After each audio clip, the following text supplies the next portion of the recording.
La peinture canadienne obtient à l'étranger une audience de plus en plus large. Voici un jeune peintre canadien, Marcel Ferron, qui nous en donne une preuve nouvelle.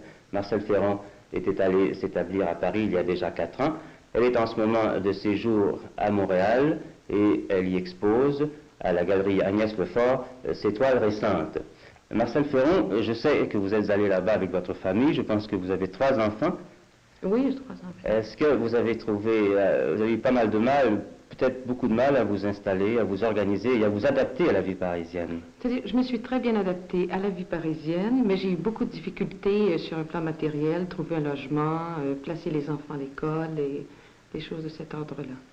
Mais pour la vie, je crois comme tous les Canadiens, enfin une partie des Canadiens, où ils s'adaptent très bien, où ils s'adaptent très mal, et moi je me suis très bien adaptée. Et à quoi cela tient-il, pensez-vous, cette difficulté à s'adapter chez plusieurs Canadiens? Bien, je crois qu'il y a une erreur, que ce soit dans n'importe quel pays, à Paris ou ailleurs, de se promener avec le Canada toujours, quoi, derrière soi et comparer toujours sur un plan financier ou sur un plan mentalité. Je crois que si on voyage, il faut voir une chose en elle-même, un pays en lui-même, les mœurs d'un pays tels qu'ils sont, sans chercher à comparer.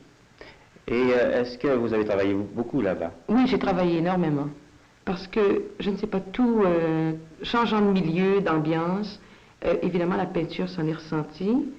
Et je sais pas, je crois qu'elle s'est épanouie et que c'est moins, je sais pas, c'est plus gai, c'est plus affirmatif qu'autrement. Plus exalté, à ce que je peux voir d'ailleurs d'après les tableaux qui sont ici. Et vous y avez exposé?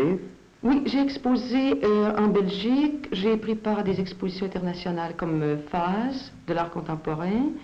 J'ai eu une exposition à la Galerie du Haut-Pavé. À Paris? Oui, j'ai participé à des salons comme Comparaison, Réalité Nouvelle. Et qu'est-ce que j'ai fait à la Maison canadienne, exposition internationale d'exposition de femmes peintres. Et je travaille toujours. Est-ce que vous voyez les camarades? Je sais que Borduas est là-bas, et Opel, Borduas qui a été votre maître, je pense. Oui, oui. Et qu'est-ce qu'ils deviennent là-bas? Vous les voyez? Oui, je les vois régulièrement parce que là-bas, on forme comme une espèce, enfin un milieu très familial. On se voit très régulièrement. Tout le monde travaille. Enfin, ceux qui s'adaptent mal vont très peu au café, sortent moins, alors on les voit chez eux. Et ceux qui s'adaptent bien, on se retrouve au café. Je pense que Borduas, là-bas, a eu quelques mal à s'adapter. Il a eu le cafard pendant plusieurs mois. Oui, et puis il est très déçu par le milieu là-bas. Il est très choqué par, enfin, une espèce de je m'en foutisme français sur le plan matériel. Et, en fait, tout est beaucoup plus lent. Et partant de New York, je crois que ça a pu lui donner...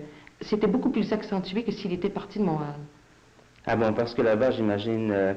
le caractère de dynamisme, peut-être de vitalité américaine lui manque à Paris? Non, c'est-à-dire que les Français sont tout aussi dynamiques pour moi et ont tant de vitalité, mais ça se manifeste dans des formes très différentes.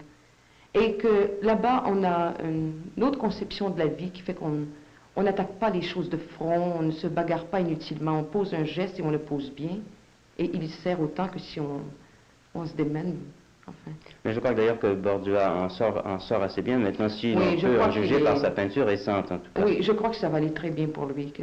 Et vous avez d'autres camarades? Ça sera un succès. Et vous avez d'autres camarades là-bas, des jeunes peintres? Oui, je vois beaucoup André Champeau, Pierre Boudreau, Pâquerette Villeneuve, et évidemment aussi beaucoup Riopel qui se débrouille très bien, qui est même une gloire nationale. Ah ben oui, avec réputation internationale. Oui. Et il a enfin, grâce à lui, je crois aussi beaucoup, il y a maintenant une école canadienne qui est reconnue à Paris.